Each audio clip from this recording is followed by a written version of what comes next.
Dans ce nouveau centre d'intérêt, nous allons voir comment modéliser et résoudre un problème dynamique. Donc, en guise d'introduction, nous allons voir quel est l'objectif d'une étude dynamique.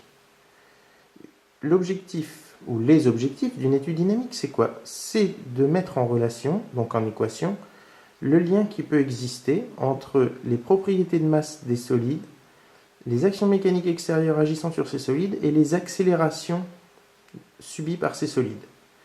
D'accord? En gros, on veut mettre en lien les causes des actions mécaniques et les effets. Comment la matière va bouger. Donc, on se place, dans notre cas, dans l'étude des solides indéformables.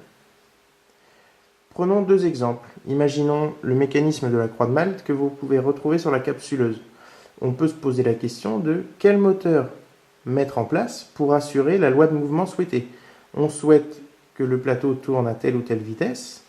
On connaît les masses de chaque pot.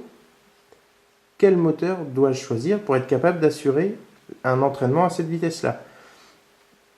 Autre cas de figure, imaginons une suspension de moto.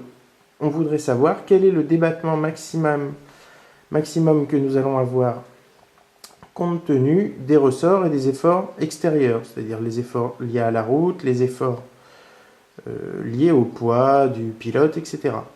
Donc on peut constater qu'il y a deux cas de figure. Soit nous sommes avec des problèmes à cinématique imposée.